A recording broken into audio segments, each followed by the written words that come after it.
प्यारे बच्चों, इससे पहले हमने कविवर बिहारी के भक्ति शीर्षक के 4 दोहे इस वीडियो से पहले वाले वीडियो में पढ़े थे।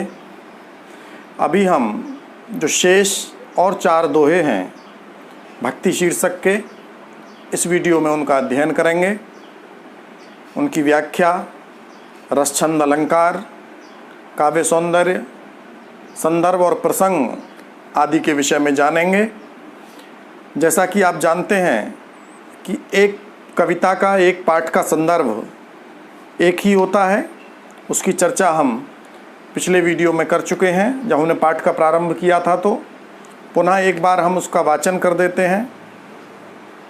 प्रस्तुत दोहा, कोई भी दोहा इनमें से कोई सा आएगा तो आपको लिखना होगा संदर्भ। पहले तो संकेत डालेंगे और संकेत के बाद में संदर्भ। प्रस्तुत दोहा कविवर बिहारी लाल द्वारा रचित बिहारी सतसई नामक ग्रंथ से, हमारी पाठ्यपुस्तक हिंदी के काव्यखंड में संकलित भक्ति नामक शीर्षक से अवतरित है, उद्धृत है या लिया गया है। हो गया आपका संदर्भ, और संदर्भ के पश्चात आप प्रसंग लिखेंगे। अच्छे नंबर पाने के लिए संदर्भ के साथ साथ प्रसंग का लिखा जाना भी अत्यंत आवश्यक होता है। तो आप ध्यान रखें कि प्रसंग हमेशा आप लोग लिखा करें। प्रसंग लिखने से होता क्या है कि जो जांच कॉपी चेक करने वाले जो शिक्षक हैं उनको ये कंफर्म हो जाता है कि हमारा जो विद्यार्थी है वह विषय को समझता है और किस प्रसंग में किस उद्देश्य से बात कही जा रही है उसके प्रति वह सजग है और उसको उसकी जानकारी है। तो आप इस आधार पर प्रसंग लिखेंगे। पहला दोहा, या अनुरागी चित्त की गति समुझे नहीं कोय, ज्यों ज्यों बूढ़े श्याम रंग त्यों त्यों उज्जवल होए।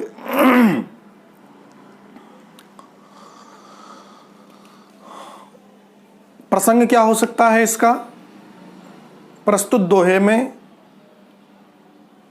जो मन की गति है, मन की जो चाल है, जो वास्तविकता है, जो इसकी स्थिति है, उसके सही स्वरूप को न समझने के विषय में बिहारी जी ने चर्चा की है। बहुत सुंदर दोहा माना जाता है यह बिहारी जी का। तो या अनुरागी चित्त की गति समुझे नहीं कोय, या अनुरागी चित्त की, अनुरागी कहते हैं प्रेमी, अनुराग मतलब प्रेम, और अनुरागी प्रेम करने वाला। और बेटा आप जानते हैं चित्त किसे कहते हैं? चित्त कहते हैं मन को। चित्त माने मन। तो या अनुरागी चित्त की, मेरे इस अनुरागी प्रेम करने वाले मन की गति को, गति का एक अर्थ तो चाल होता है, आप जानते ही हैं। गति का अर्थ आप यहाँ अवस्था भी कर सकते हैं, गति का अर्थ यहाँ स्थिति भी कर सकते हैं, वास्तविकता भी कर सकते हैं कि मेरे मन की वास्तविकता को, मेरे इस मन की चाल को, मेरे इस मन की अवस्था को कोई वास्तव में समझ नहीं सकता। तात्पर्य क्या है? जब किसी को किसी से प्रेम हो जाता है, अब वो प्रेम सांसारिक व्यक्ति से, सांसारिक वस्तु से, धन संपत्ति वैभव आदि से भी हो सकता है और परमपिता परमात्मा से भी हो सकता है। लेकिन जब किसी को प्रेम हो जाता है तो उसके मन की जो अवस्था है उसको दूसरे लोग सही सही समझ नहीं पाते। बिहारी लाल जी इस बात को कहना चाहते हैं। और देखिए, प्रेम चाहे सामाजिक हो या आध्यात्मिक हो, प्रेम के रास्ते में रोड़े तो बहुत आते हैं, कठिनाई तो बहुत आती हैं। सामाजिक आप प्रेम करें, सांसारिक प्रेम करें, तब भी लोगों को पसंद नहीं आता। और लोग आध्यात्मिक प्रेम करें, मीराबाई ने आध्यात्मिक प्रेम किया, भक्त प्रहलाद ने आध्यात्मिक प्रेम किया, विभीषण ने आध्यात्मिक प्रेम किया, तब भी उनके परिवार वालों को कहाँ रास आया, कहाँ उनको अच्छा लगा। तो प्रेम एक विषय ऐसा है, ये सामान्यतः लोगों को दूसरे का किया जाना अच्छा नहीं लगता। तो यहाँ बिहारी जी भी कहते हैं कि या अनुरागी चित्त की, मेरा जो ये अनुरागी मन है, अनुरागी कहते हैं प्रेम करने वाला, ईश्वर के प्रेम में लिप्त, ईश्वर के प्रेम में आकंठ मग्न डूबा हुआ जो मेरा ये मन है, इसकी वास्तविक चाल को, इसकी वास्तविक अवस्था को, इसकी गति को, इसकी स्थिति को कोई समझ नहीं सकता। इसकी गति बड़ी विचित्र है, बड़ी विपरीत है। कैसे? कहते ज्यों ज्यों बूढ़े श्याम रंग, ये जैसे जैसे श्याम रंग में डूबता है त्यों त्यों उज्जवल होए, ये वैसे वैसे उजला होता जाता है। थोड़ा समझ के पढ़ेंगे इसको पंक्ति को। ज्यों ज्यों बूढ़े श्याम रंग, श्याम शब्द में यहाँ श्लेष अलंकार है। श्याम शब्द के यहाँ दो अर्थ आप कर सकते हो। एक तो श्याम का अर्थ हो जाएगा श्याम सुंदर श्री कृष्ण, और दूसरा हो जाएगा काला। तो श्याम शब्द में श्लेष हो गया। ज्यों ज्यों पहले अर्थ करते हैं हम श्याम सुंदर श्री कृष्ण वाला, तो ज्यों ज्यों बूढ़े श्याम रंग, मेरा मन जैसे जैसे श्याम सुंदर श्री कृष्ण के रंग में बूढ़ता है। बूढ़ना कहते हैं बेटा डूबना, बूढ़ना माने डूबना। जैसे जैसे श्याम सुंदर श्री कृष्ण के रंग में रंगता है, डूबता जाता है, त्यों त्यों उज्जवल हो, ये वैसे वैसे और उजला, और अधिक पवित्र, और अधिक निर्मल, और अधिक स्वच्छ, और अधिक पावन होता जाता है। एक अर्थ हो गया। यहां दो अलंकारों का प्रयोग इस पंक्ति में हुआ है। ज्यों ज्यों बूढ़े श्याम रंग त्यों त्यों उज्जवल हो, इस पंक्ति में दो अलंकारों का प्रयोग हुआ। एक तो मैंने आपको बता दिया श्लेष अलंकार, श्याम शब्द के दो अर्थ हैं। एक अलंकार है यहां विरोधाभास अलंकार। विरोधाभास मतलब जहां, जैसा कि शब्द ही कहता है, विरोध का आभास। एक अलंकार है, ये आपके कोर्स में यद्यपि वैसे नहीं है, पर चूंकि पाठ्यक्रम में आया है तो उसको भी आपको समझना चाहिए। विरोधाभास क्या है? विरोध और आभास। आभास आप जानते हैं, किसी चीज का एहसास होना, उसको आभास कहते हैं। ऐसे ही विरोध का एहसास होना, विरोध न होना, यानी विरोध के न होते हुए भी जब विरोध का आभास हो तब विरोधाभास होता है। कैसे होता है वो समझ लें।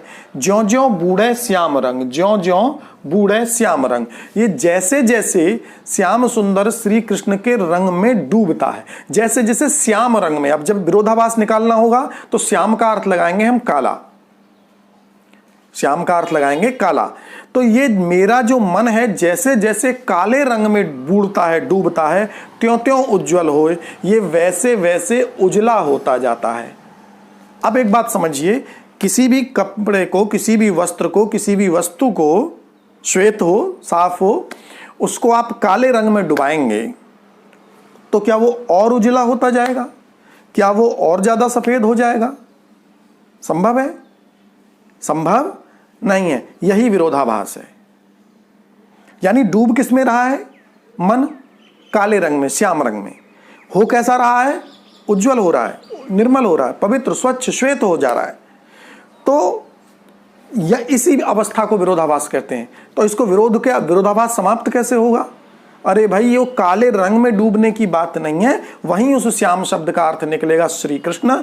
वो मेरा मन जैसे जैसे श्री कृष्ण के रंग में, अपने परमात्मा के ईश्वर के रंग में डूबता है, ये वैसे वैसे उजला होता चला जाता है। ये तो आप जानते हैं ना कि जब किसी का मन संसार के सुखों को, संसार की संपत्तियों को, संसार की समस्याओं से मुक्त होकर के, छूट करके और ईश्वर के रंग में रंग जाता है, ईश्वर की ओर चल पड़ता है, तब उसका मन उजला हो जाता है। फिर उसमें काम, क्रोध, लोभ, मोह आदि के भाव समाप्त हो जाते हैं। वही अवस्था यहाँ है। बिहारी लाल जी कह रहे हैं जैसे जैसे श्याम रंग में डूबता है, ये वैसे वैसे उजला होता जाता है। दो अलंकार तो साधारण सीधे सीधे हो गए। इसमें एक और अलंकार हो जाएगा पुनरुक्ति प्रकाश। तीन अलंकार इस पंक्ति में, बहुत सुंदर अलंकार की दृष्टि से ये दोहा है। तीन अलंकार इस पंक्ति में है। श्याम शब्द में श्लेष अलंकार है, ज्यों ज्यों बूढ़े श्याम रंग त्यों त्यों उज्जवल होए, विरोधाभास है। डुबा काले में रहे और निकाल सफेद रहे, ऐसा होता नहीं है, तो विरोध का आभास हो रहा है। और एक होता है पुनरुक्ति प्रकाश। एक अलंकार होता है जहां एक शब्द की दो बार आवृत्ति होती है, बार बार, धीरे धीरे, ठीक है। ऐसे ही ज्यों ज्यों और त्यों त्यों, इनकी दोनों शब्दों की आवृत्ति हो रही है, इसलिए यहाँ पुनरुक्ति प्रकाश अलंकार भी हो जाएगा। रस कौन सा हो जाएगा? भक्ति की बात चल रही है, भगवान की भक्ति की, तो भक्ति रस हो जाएगा। छंद कौन सा है? तो दोहे लिखे हैं इन्होंने, तो दोहा छंद है ये, रस छंद हो गया। अलंकार कौन से हो गए? 3 अलंकार हो गए। इस पंक्ति में कहा क्या गया है? मन की गति के बारे में बताया गया है। काव्य सौंदर्य हो गया। कोई कठिनाई काव्य सौंदर्य में? आप मन से करेंगे। अच्छा, 2 नंबर का अलग से काव्य सौंदर्य के 2 नंबर होते हैं यहाँ, तो आपको इस आधार पर काव्य सौंदर्य को भी साथ साथ पढ़ना चाहिए। चलिए अगले दोहे की तरफ चलते हैं। तो लग या मन सदन में हरि आवे की बाट, बिकट जटे जो लग निपट, खुटे न कपट कपाट। इस दोहे में बिहारी जी ने बताया, प्रसंग हो जाएगा इसका, मन के कपट को दूर करने की इसमें प्रेरणा दी गई है। कपट तो जानते हैं, छल, मन में कपट ना। एक कहावत है, कहावत क्या, ऐसे ही मजाक की बात है, परिहास की बात है। मन में राम, सुनी होगी आपने, कहावत भी है वो, मन में राम बगल में छुरी, सुना होगा। इसको थोड़ा सा और परिष्कृत करें तो कुछ लोग ऐसे भी कह लेते हैं कि मन में राम बगल में ईंटें, और जहां कहूं मिल जाए खूब ही पीटें। बहुत लोग होते हैं, मुझे मिल जाए बरा जरा भगवान। अरे ऐसे कहां मिलता है? अहित करने के लिए, अनर्थ करने के लिए। तो ये क्या है? कहावत है एक, उस कहावत को ही यहां इस दोहे में एक तरह से चरितार्थ किया गया। तो लग या मन सदन में हरि आवे की ही बाट। देखिए, आपको एक साधारण सी बात हम लोग करें, अगर आप किसी के घर में जाना चाहेंगे तो कौन से रास्ते से जाएंगे? अगर आप सज्जन हैं, अगर आप ठीक व्यक्ति हैं, तो कहाँ से जाएंगे? कहाँ जाते हैं? दरवाजे पर। और अगर दरवाजा बंद हो, मजबूती के साथ ताला लगा हुआ हो, लॉक लगा हुआ हो, तो आप क्या करते हो? वापस चले जाते हो, दरवाजा थोड़ी ना काटते हो। सज्जन व्यक्ति का यही तरीका होता है, अच्छे लोगों का यही तरीका होता है। किसी के घर जाते हैं, दरवाजा खटखटाते हैं, यदि खुलता है तो प्रवेश कर जाते हैं, नहीं खुलता है तो प्रतीक्षा करते हैं या चले जाते हैं। तो घर के दरवाजे बंद होने पर, अब आप इनमें से कुछ लोगों के मन में आ रहा होगा, नहीं साहब, हम तो खिड़की से भी जा सकते हैं, दीवार फांद कर भी जा सकते हैं, जाल काट कर भी, तो चोर होंगे ना, अच्छे लोग क्यों जाएंगे? कुछ अच्छा करने जाएंगे तो क्यों कोई दीवार फांदेगा किसी की? तो जब गलत करते हैं तब आप दीवार फांदते हैं, तब आप जाल काटते हैं, तब आप खिड़की काटते हैं, तो वो अलग विषय हो गया। भगवान क्यों जाएंगे खिड़की के रास्ते से? भगवान क्यों जाएंगे जाल के रास्ते से? दरवाजे से जाएंगे। दरवाजा कौन सा है? शरीर रूपी भवन का दरवाजा कौन है? मन, हृदय का दरवाजा, हृदय की किवाड़ें। काय की किवाड़ें बना दी? कपट की बना दी। हृदय पर, हृदय रूपी भवन पर, मन रूपी सदन पर के द्वार पर किवाड़ काय के लगा दिए? कपट के। अब जब कपट रूपी किवाड़ आपने मन रूपी सदन पर लगा दिए तो ईश्वर किस रास्ते से जाए? यही पहली पंक्ति में बात है। तौलग, तौलग का मतलब है तब तक, या मन सदन में, मन रूपी भवन में, तब तक इस मन रूपी भवन में हरि आवे के ही बाट। जो हरि हैं, जो परमात्मा हैं, जो ईश्वर हैं, वो किस रास्ते से आ सकते हैं? कैसे अंदर आ सकते हैं? कैसे प्रवेश कर सकते हैं? बिकट जटे, बिकट मानी बड़ी मजबूती से जड़े हुए, ज्यों लग, जब तक, खुटैन, बिकट लगे, ज्यों लग निपट, पट किए हुए, बंद किए हुए, खुटैन, खुलैन, खुटै का मतलब है खुलें न, कपट कपाट, कपट रूपी किवाड़। कपट रूपी किवाड़ मन रूपी भवन पर लगे हुए हैं, जब तक वो खुले ना, यानी जब तक मन से कपट न जाए, जब तक मन से छल, प्रपंच, भेदभाव जब तक आपके दूर नहीं होगा, तब तक आपके मन रूपी भवन में ईश्वर का प्रवेश नहीं हो सकता। तो लघु या मन सदन में, तब तक इस मन रूपी भवन में, सदन कहते हैं बेटा भवन घर, हरि आवे कहीं बाट, हरि किस रास्ते, बाट कहते हैं रास्ता, कहीं बाट मानी किस रास्ते से आ जाएं, कैसे आएं। सज्जनों के आने का रास्ता दरवाजा होता है और दरवाजे पर आपने लगा रखे हैं कपट रूपी किवाड़। और रामचरितमानस में गोस्वामी तुलसीदास जी ने इस विषय में कहा है, साफ साफ, बड़े साफ साफ राम जी के मुंह से कहलवाया उन्होंने, क्या कि निर्मल मन जन सो मोहि पावा। निर्मल मन, कैसा मन? निर्मल मन, ऐसा जो जन सो मोहि पावा। जब उनसे ये पूछा गया कि भगवान आपको कौन प्राप्त कर सकता है, आप तक कौन पहुंच सकता है, आप किसके पास तक जाते हैं, तो उन्होंने कहा एक ही उसके लिए योग्यता है, न पैसा चाहिए, न ज्ञान चाहिए, न पढ़ा लिखा चाहिए, न कुछ नहीं चाहिए। क्या चाहिए? मन की निर्मलता चाहिए, मन की स्वच्छता चाहिए, पवित्रता चाहिए। इसी को गोस्वामी तुलसीदास जी ने लिखा रामचरितमानस में। भगवान श्री राम ने स्वयं अपने मुखारविंद से कहा है कि निर्मल मन जन सो मोहि पावा, मोहि कपट छल छिद्र न भावा। मुझे कपट, छल और छिद्र जो हैं, दूसरों में कमियां निकालने की जो भाव हैं, आचरण है, वो मुझे कभी भी अच्छे नहीं लगते। तो मैं ऐसे लोगों के पास कभी भी नहीं जाता हूं। ठीक है ना? रहीम जी ने भी लिखा है, भरी सराय रहीम पथिक पथिक आप फिर जाए, आपने पिछले साल पढ़ा होगा। रहीम जी भी कहते हैं कि जब पहले से कोई रह रहा हो उस घर में, तो ऐसी सराय को देख करके तो पथिक अपने आप फिर जाता है। तो आप अपने मन में कपट रूपी किवाड़ लगाए बैठे हो और फिर सोच रहे हो, मन में राम बगल में छुरी वाली बात, मन में कुछ और दिखावा कुछ और। तो दिखावे से ईश्वर प्रसन्न नहीं होते, मन को पवित्र करने से। जब तक आपके मन से कपट नहीं मिट जाएगा। ठीक है? इसमें दो शब्दों में रूपक अलंकार है, बहुत सुंदर प्रयोग है रूपक अलंकार का। मन सदन और कपट कपाट। मन रूपी भवन, मन रूपी भवन और कपट रूपी कपाट। कपाट कहते हैं किवाड़। उपमेय में उपमान का भेद रहित आरोप, यानी मन को ही भवन कह दिया और कपट को ही क्या कह दिया? किवाड़ कह दिया। ठीक है ना? तो उपमेय में उपमान का जब भेद रहित आरोप होता है तब वहां रूपक अलंकार हो जाता है। ठीक है? तो इसमें रूपक अलंकार हो जाएगा, बाकी शेष भक्ति रस है ही है, दोहा छंद है ही है। आप ऐसे पहचान सकते हैं। आगे, जगत जनायो जिहि सकल सोहरि जान्यो नाहि, ज्यों आँखिन सब देखिए आँखि न देखी जाए।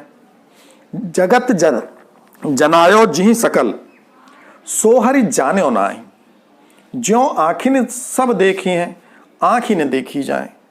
इस दोहे के माध्यम से बिहारी लाल जी हमें उस गलती की तरफ, संसार को उस गलती की तरफ इंगित कर रहे हैं, आदेशित कर रहे हैं, निर्देशित कर रहे हैं, ध्यान दिला रहे हैं कि भैया परमात्मा ने आपको सारे संसार को जानने योग्य बनाया। क्या करके? मनुष्य बना करके। मानव योनि कितना मुश्किल है, वो आपको दी, फिर आपको पढ़ाई लिखाई का मौका भी दिया, आपको ऐसे परिवेश में पैदा किया, ऐसे घरों में आपको जन्म दिया जहां आपको व्यवस्थाएं उत्तम मिली, ठीक ठाक मिली। अब काम क्या था? आपको इस ईश्वर के बारे में जानने के लिए भेजा था। अब यहां गधे, घोड़े, बैल, खच्चर, हाथी, शेर, बिल्ली, ये ईश्वर को जानेंगे क्या? ईश्वर के बारे में जानने की जिम्मेदारी किसकी है? इन पशु पक्षियों की तो नहीं। ऑब्वियस है, मनुष्य को सर्वश्रेष्ठ प्रजाति बनाया है, अपनी सृष्टि का असरफुल मखलूकात कहा जाता है इसे। इस सारे मखलूक का अशरफ है, श्रेष्ठ है जीवधारियों में, वो मनुष्य को बनाया। ईश्वर ने काहे के लिए बनाया था? कि तू जा और मेरे बारे में जानने की कोशिश कर, मेरी भक्ति कर। लेकिन यहां आकर के हम क्या करने लगे? पैसा पैसा, दौलत दौलत, इसके आगे पीछे भागने लगे, ईश्वर को भूल गए। वही बात यहां कह रहे हैं बिहारी जी कि जगत जनायो जिहि सकल। जिस ईश्वर ने, जिस परमात्मा ने सकल जगत जनायो, हमें सारे जगत को जानने योग्य बनाया। मनुष्य बना करके उसने हमें जानने योग्य बना दिया। ये सूरज है, ये चंदा है, ये तारे हैं, ये हैं, इन सब को जानो, इन सब के बारे में पढ़ो, दुनिया भर की तमाम ज्ञान विज्ञान को आप सीखें। ये काम मनुष्य बन करके ही कर सकते हैं। आप जानते हैं दूसरी प्रजाति का कोई भी जीव जंतु संसार में वैज्ञानिक नहीं बना। तो जब मनुष्य बना के तो आपको ये सब जानने के लिए भेजा, सारे संसार को जना दिया उसने तो। लेकिन सो हरि जाने ना है, लेकिन आपने क्या किया, आपने उस हरि को नहीं जाना जिसने आपको इतना जानने योग्य बनाया। जानना तो जानना, आजकल तो कुछ नए ज्ञानी ऐसे पैदा हो गए हैं, उनके परिवार वाले भी, माँ बाप भी ऐसा ज्ञान देते हैं कि ईश्वर तो कुछ है ही नहीं, भगवान तो कुछ है ही नहीं, हम ही हैं या कोई और हैं, या किसी और का एक का नाम लेकर के कि ईश्वर, यानी ईश्वर के अस्तित्व को नकारते हैं। स्वयं का नाम लेकर, किसी का नाम लेकर, किसी के बारे में कह करके इंसान को ईश्वर से ऊपर लोग बैठाना चाह रहे हैं। क्या अजीब मूर्खता है भाई। अरे इस संसार के कण कण में, क्षण क्षण में, जीव में, जंतु में, सब में ईश्वर विद्यमान। ईश्वर की सत्ता के बिना तो, उसकी मर्जी के बिना तो पत्ता नहीं हिलता भाई। और आप ईश्वर को भूलने लगे। बिहारी जी कहते हैं सो हरि जाने ना है। उस हरि को हमने जानने की कोशिश ही नहीं की, प्रयास ही नहीं किया। ये तो वही बात हुई कि ज्यों आँखें सब देखी हैं, जैसे आँखें, ऊपर वाले ने हमें आँखें दी, और आँखों का काम क्या है, देखना, और आँखों से हम क्या करते हैं, देखते हैं। तो जिस प्रकार से आँखें सब देखी हैं, आँखें सब कुछ देखती हैं, सबको देखती हैं, पर आँख ही न देखी जाए। पर बड़ी विचित्र बात है कि आँखें स्वयं को नहीं देख पाती। देख पाती हैं क्या? आपको अपनी आँखों को देखने के लिए किसी न किसी दूसरी चीज़ का सहारा लेना पड़ेगा। वो चमकीला कोई पात्र हो, बर्तन हो, शीशा हो, पानी हो, कोई और ऐसी जगह हो। और कभी कभी लोग आँखों में भी देख लेते हैं किसी किसी की, तो ये भी हो सकता है, वहाँ भी आप अपने आप को देख सकते हो। यानी आपको अपनी आँखों को देखने के लिए क्या करना पड़ेगा, किसी न किसी चीज़ का सहारा लेना पड़ेगा। आपकी आँखें स्वयं को नहीं देख पाती। हाथ को देख लेंगी, पैर को देख लेंगी, हैं, लगभग सारे शरीर को हमारी आंखें देख लेती हैं, किसी न किसी माध्यम से तो सब कुछ देख लेती हैं। लेकिन आंखों को देखने के लिए आंखों को क्या करना पड़ेगा, किसी न किसी शीशे का, पानी का, किसी न किसी चमकीली वस्तु का सहारा लेना पड़ेगा। इसी तरह से कहते हैं कि ज्यों ऐसे ही मनुष्य ने क्या किया, जिस परमात्मा ने स्वयं को जानने के लिए भेजा था और संसार को जानने के लिए भेजा था, तो संसार को जानने का तो प्रयास मनुष्य ने किया, लेकिन परमात्मा को जानने का प्रयास नहीं किया। जप माला छापा, अंतिम दोहा भक्ति का। जप माला छापा तिलक, सरै न एको काम, मन कांचे रांचे वृथा, सांचे रांचे राम। कहते हैं जप माला छापा तिलक, सरै न एको काम। इसमें बाहरी जो दिखावे हैं ना, बाहरी जो आडंबर हैं, जो मनुष्य अक्सर करता है, उन बाह्य आडंबरों को जीवन के लिए व्यर्थ बताया है। ईश्वर के मार्ग में, परमात्मा के मार्ग में बाहरी दिखावों की कोई आवश्यकता नहीं है, ऐसा बिहारी लाल जी कह रहे हैं। अगर आप ईश्वर की ओर जाना चाहते हैं, आप किसी भी धर्म को अपनाते हो, तो जरूरी नहीं है कि आप बाहरी दिखावे करें। आपके मन में श्रद्धा होनी चाहिए, तो ईश्वर आपको मिलते हैं। इसके तमाम उदाहरण आप पा सकते हैं। तो कहते हैं जप माला छापा तिलक, तो ईश्वर मिलते हैं जप करने से। जप करना जरूरी है, माला धारण करना, मस्तक पर तिलक छापा लगाना। क्या इनसे ईश्वर के मार्ग की प्राप्ति, ईश्वर की प्राप्ति का मार्ग क्या इन सब चीजों से ही सुसज्जित होगा? क्या इन सब चीजों को करके ही हमें ईश्वर के पथ पर हम आगे बढ़ सकेंगे, ईश्वर की ओर जा सकेंगे? बिहारी जी कहते हैं सरै न एको काम, इनमें से किसी एक से भी काम ईश्वरीय मार्ग में सरने वाला, चलने वाला नहीं है। मतलब इनमें से किसी की भी आवश्यकता नहीं है। हाँ, निर्मल, अभी चर्चा की थी ना, निर्मल मन जन सो मोहि पावा। अरे भाई, मन की निर्मलता जरूरी है। मन में कुछ और हाथ में माला, जो कि अक्सर आजकल हो रहा है दिखावे के लिए। मन कहीं और चल रहा है, और आपका दिखावा कहीं और है, उससे कैसे होगा?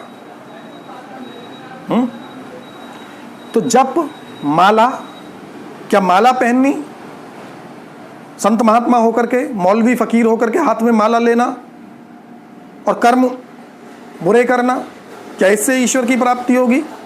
संभव नहीं है। तिलक छापे लगाने से, नाक रगड़ने से, माथा रगड़ने से ईश्वर मिल जाएगा, खुदा मिल जाएगा? ये भी जरूरी नहीं है। सब बाह्य आडंबर हैं, सब दिखावे हैं। जप, माला, छापा, तिलक सरे न एको काम। फिर जब तक आपका ईश्वर की प्राप्ति की ओर चलने वाला मन कच्चा है, जब तक आपका मन पूरी तरह से ईश्वर के मार्ग में लगा नहीं है, जब तक पूरी तरह से आपका मन मजबूत नहीं है, सशक्त नहीं है, तब तक मन कांचे, मन के कच्चे रहने पर, मन सच्चा न होने पर, मन में पूरी लगन न होने पर नाचे वृथा। ये जो कुछ भी किया आपने ऐसे समझो जैसे जंगल में मोर नाच गया हो और किसी ने देखा ही नहीं।